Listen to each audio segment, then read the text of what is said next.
man looks like he's stuck. Oh dear. We're going to be in for a long day.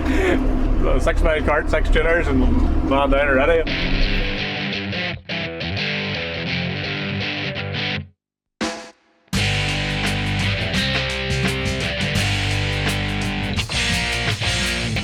So we're back for the day on the old turf, out with my cousin Richard on a long haul. I was going down by Aberdeen and I seen Richard Jr., young James, was hanging over the wall watching the tractors go by. It reminded me of the memories of Mackay's, James Mackay. His farm lies right tight to that school, and they would have cut their own silage. So whatever day they were cutting their silage, you got to see the tractors moving about, and it was a real thing, like getting to see tractors from your school playground. What's my connection to McClean contracts? Would be close relatives.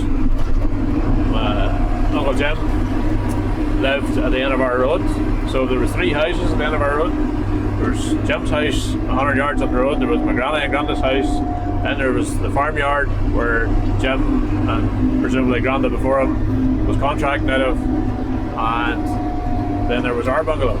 So you've probably got a fair idea of why I'm obsessed with tractors and machinery, because I grew up in that yard and that was a busy yard when I was a kid. Like Richard, I don't actually know what age he is now, but he would have been a teenager at Mahara High whenever I was a pup, you know, with a point where I can remember he came home from school and he built me wee Lego tractors and stuff for me to play with, you know. And Richard's real good with his hands and machinery and fixing stuff. And like I remember one of his first projects whenever he was young, he built himself a silage tiller. I think maybe he had a chassis to build it on, but like the whole body and all that crack, and built a monocoque. Richard actually took the business to another level. My Uncle Jim, he was obviously took over from my granda. The granda started the thresher and things progressed. There would have been a lot of bits of combine and putting grain in and baling hay, and Jim, he brought in the silage side of it, so he would have been the first double chop brought into the yard was Jim. And that progressed obviously from double chops to precision chops and whatnot. But Richard, he brought in the round baler, so Richard was the first man to introduce that to the squad. That was sort of his thing. Back in the day, I think the very first one he had might have been a Chrome, maybe. From there, he also introduced the slurry, so the whole low ground compaction, big flotation tires thing, and over the hedge booms sort of came in the late 90s. Again, that was Richard's thing, so round bale and slurry became his 2 big interests in the farm. He was a cool customer, he can handle a machine. You know, I remember when and he had a Sammy and Terry's 100. She'd have been 40k. She was a real wee pocket rocket. 1300 star. This is all before the big flotation gear. And that was where the story started. We have 2 pillars in our driveway that make just tight enough getting in. Like if I was to take this rig through our pillars of our yard, you'd have to stop and you'd have to jackknife her the way I did there earlier on. But no, Richard, he just dropped the gear and just slipped around it nicely, like never missed a beat. Like it's just wee things you remember. I would have done all my driving experience was with either my father's hobby fleet or part-time here and there, bits and bobs for Richard and Jim. So the first summer that I went full-time at Grass was 2002 with Jim and Richard. I got myself that summer, I says to them, all I want is 6 cylinders, because like at that time we were still 4 cylinders in the fleet. You'd have been 26s, 2850s knocking about. No, there's nothing like it, a 6 cylinder. I mean, that's what this name came out of, straight 6. There's a note off them that's unreal, and they pull like a train, and you just can't beat a 6 cylinder. So that was all I said to them, was all I want is a 6 cylinder. At that stage there were still 2 3050s in the yard, and I thought I was going to get one of them. That's all I wanted. And one of them was traded in for a 6.6 John Deere. So I, luckily enough, ended up getting it instead of the 3050, which was awesome at the time, because like stepping up from the SC2 cab to the 6600 with 40k even, I just thought I was some pub. still pulling 12-ton Frasers at that stage. I learned a lot of lessons with Jim and Richard. Probably the worst move I ever made. The worst move I've ever made. Ever. Like, we've all got stuck before. But I was drawn away from Jim, dropping trailers.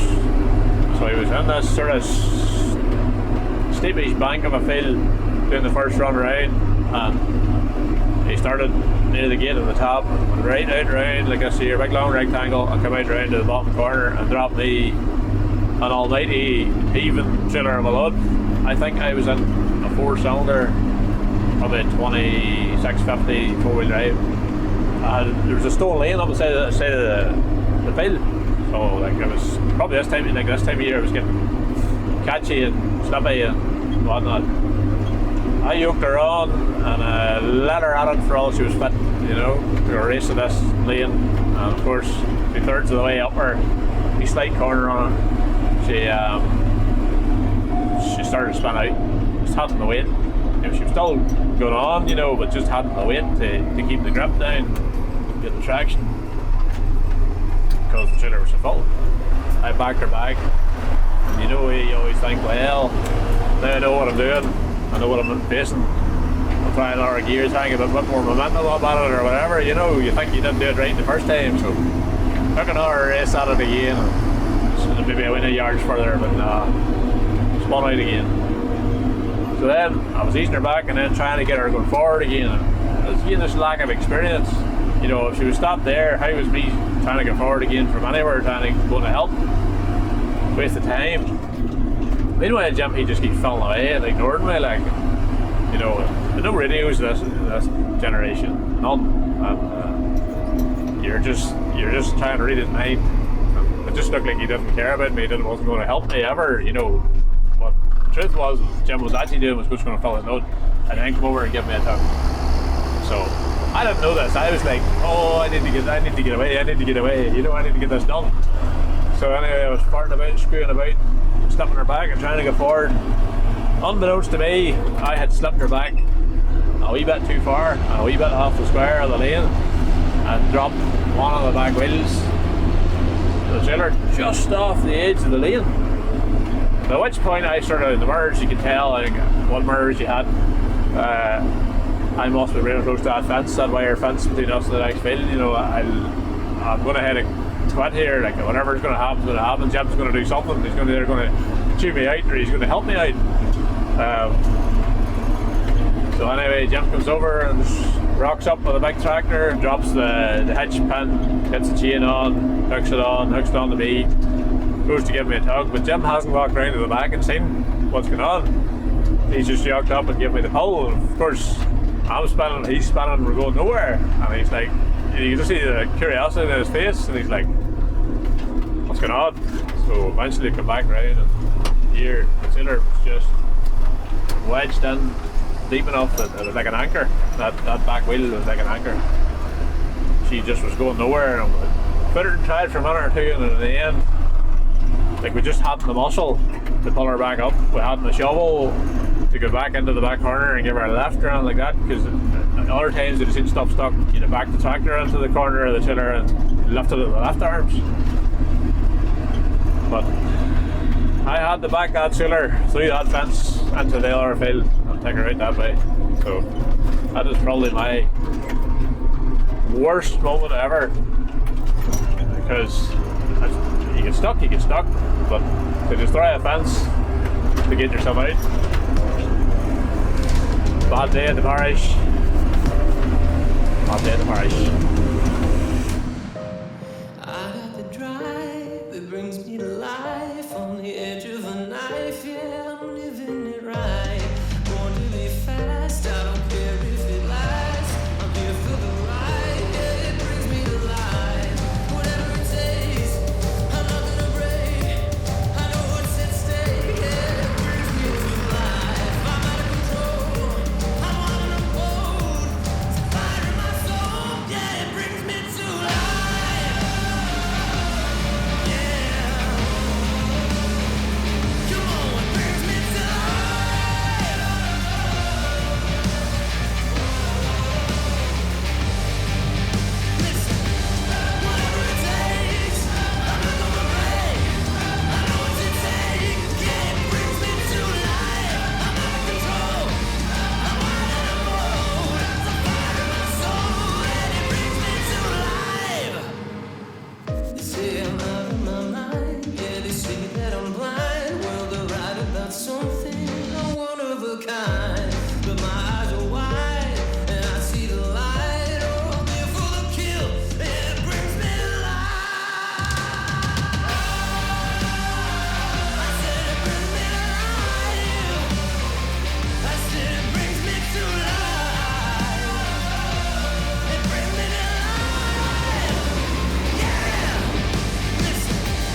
this farm, even though I have never threw the silage into it before, I think way back years ago, these guys used to go to my primary school as well. Their family at that time would have been cutting their own silage. It looks like it's a digester now. But I don't know if cows are right or not. But I have one legendary story, ironically from this yard. We've all had those near-death experiences, and one of mine was in that shed right there in the left lane. It didn't involve anybody in this family that lives here. We were just subbed in for the day. I was carting story for Richard, and the farmer that had taken the tank of slurry away off them had come in to do the mixing. There was a couple of problems. His own slurry pump or something wasn't working, so he'd get the lens of an NC, and he was unfamiliar with an NC. He was used to a Red Rock, and the other problem was that I went forward to help him, and I wasn't thinking, used to my dad, helping my dad, and we have an NC pump, but I am familiar with an NC pump. He was having, I think, problems with sticking and plugging and getting on. He was having to take a right in. I think the reason I must have stepped forward to help him. So anyway, he pulls her out, and we go to put her back in, and the NC pump, you disconnect the shaft to lift her right in. I had always used to my dad, he's just set her in and out, and I put the shaft off and on for him. So anyway, I wasn't thinking, your man had just set her into the hole, and I turned my back to him to put the shaft onto the pump.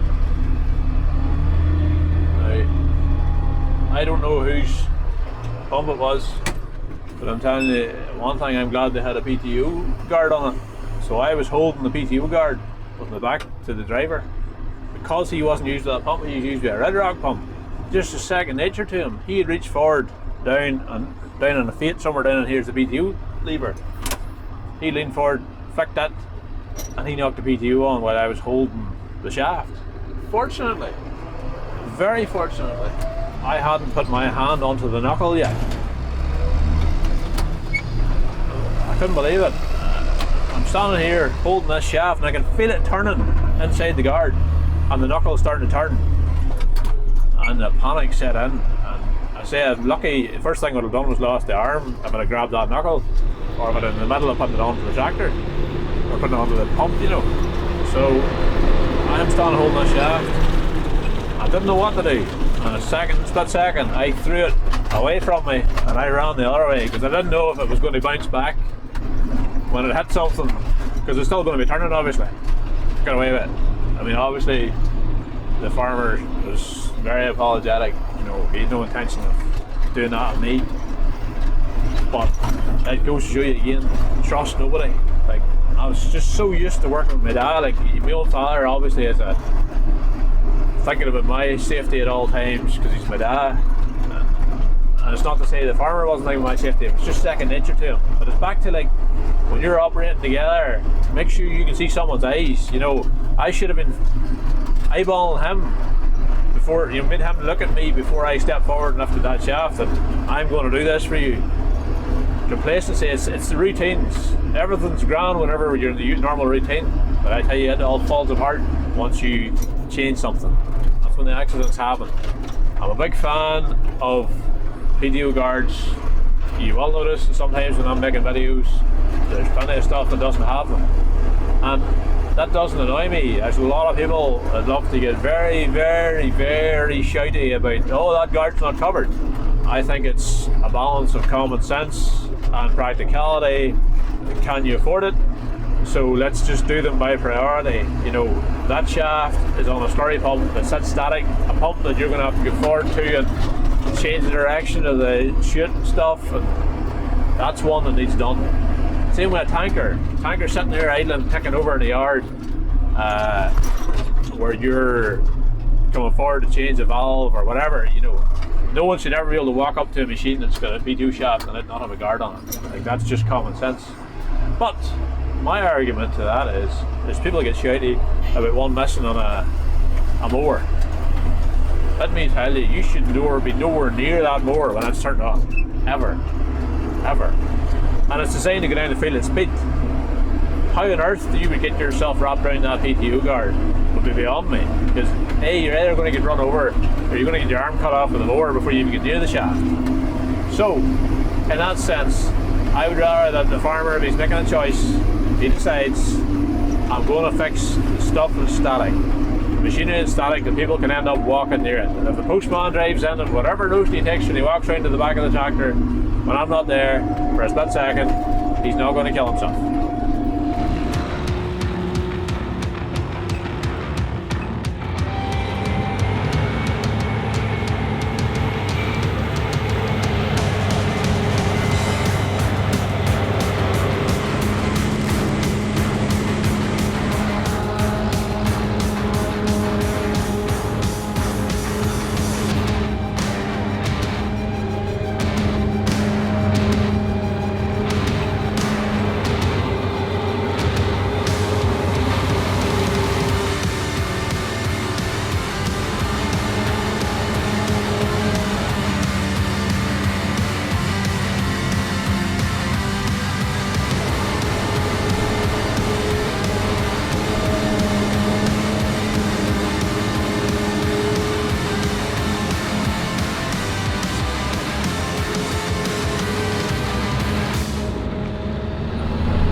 Had a wee bit of sunshine and heat today, is fair bit of change in the ground, you know. It was just sticky enough this morning. You can tell a wild difference in the fields. You know, the wet ground, the loads are just so heavy, it's unreal. You can actually feel it. There's one load he filled me and I said to myself, that'll be the biggest load of the day there for weight, you know. And it wasn't, because it was a drier field. But then the minute he got there was a nice big long run field and the line of the trailer was to the left whenever it was time to top me out, and that was my peak load, the 27,440.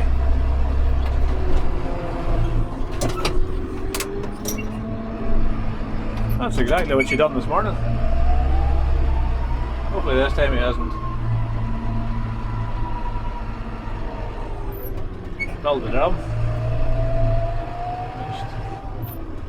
He's stopping like he has.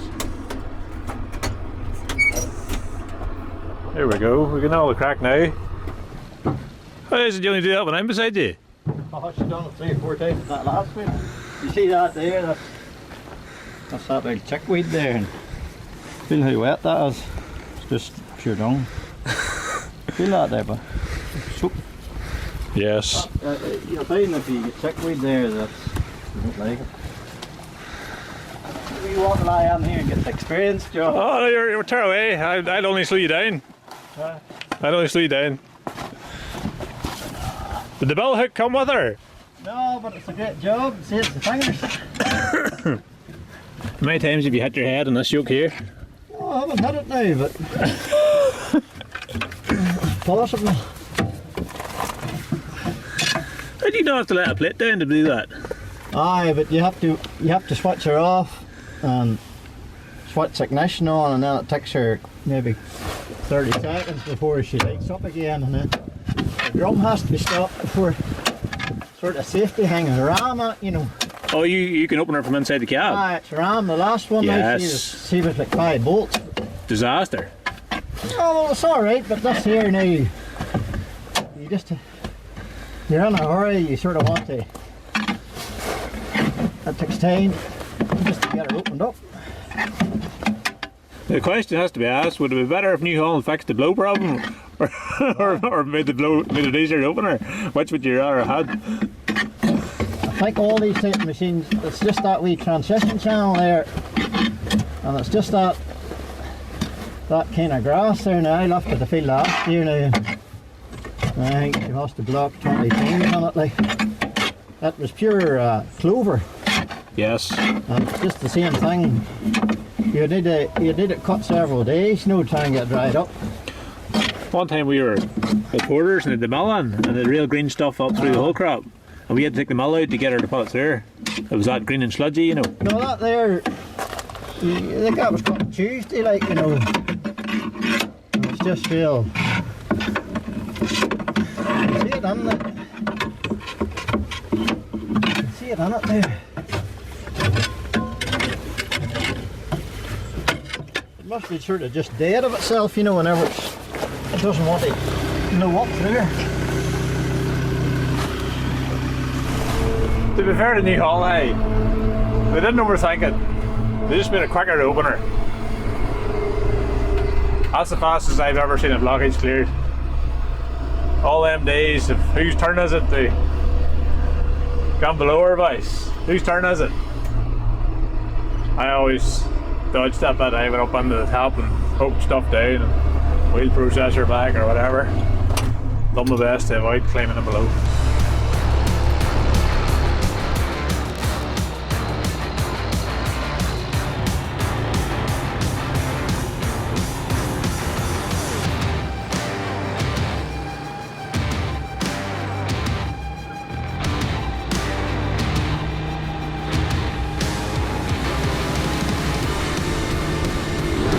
Later, 1, 2, 3, 4, 5, 6, 7, 8, 9, 10 loads we've done today. We topped out at a gross of 27,440. Now, you may wonder why I'm sat on the side of the road. I am not loving Colnati, put it that way. I know my tyres aren't new, they're not in amazing shape, the sidewalls, but we've developed a slight problem. And the great news is I didn't drive over anything. A bump did that to me, meeting traffic did that to me. I had a ditcher for an old car, it wasn't lying in. I hope I don't need new tyres. 25 to 6 and I rang it 5:15.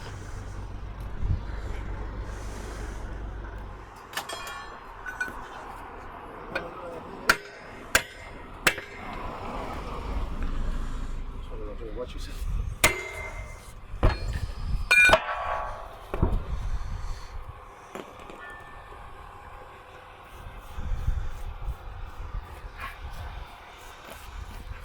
This is when I can reveal that my cousin Andrew took this yesterday to get this little bit sorted.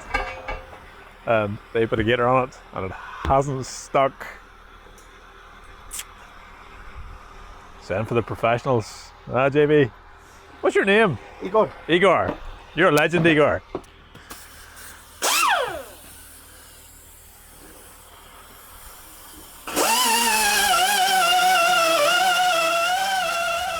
So while Igor is sorting out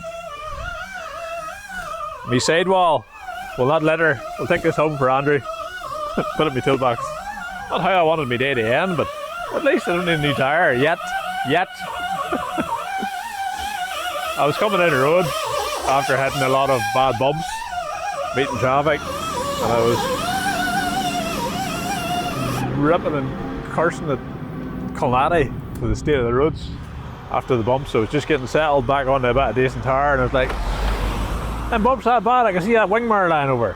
And I looked over the other wing mirror, and that was lying over too. I thought, something alright here. Have I broke a cab strut or something? And I was like, no, it's just a flat tyre. So this is literally where I abandoned ship. She was on the way down. I didn't hear the air, but I just knew that she was starting to lean that way. That's unreal. 20 minutes, I'm on her way from my run. I was straight on the blower. I hadn't even got out to see what was actually wrong with it because just after 5 and I wanted to make sure and get somebody. To get Leslie out to go, Leslie, hey, we're going to sort this out. Because we're not far from home here. Too much air trapped in, you know, because it was tubeless, you know. If you put a tube on it, this time between on the tube and what call on the tire, stock air, you know. Yes. So you need to push in on the valve, you know, take air out, you know, because let go down after. I don't want to come back. Many years you've been at tyres, Igor? Worked for GB 14.5 years and 20 years work with tyres. Over 20 years. Have you seen it all? Yes, definitely. From tractor tyres to crane tyres, everything what on the road, you know, and rubber, you know. Everything. So 22, keep to 22. Only two. We don't want to be sitting there rocking and rolling because it's so hard. Oh, yes. I like a smooth ride. Smooth ride. Right. Right, exactly, and I'll let you go, okay, back to work. Super. Thank you. No problem, you're welcome. It's 23 minutes from that man arrives. So he has me fit to drive away. 23 minutes, Igor. Ah, not too bad.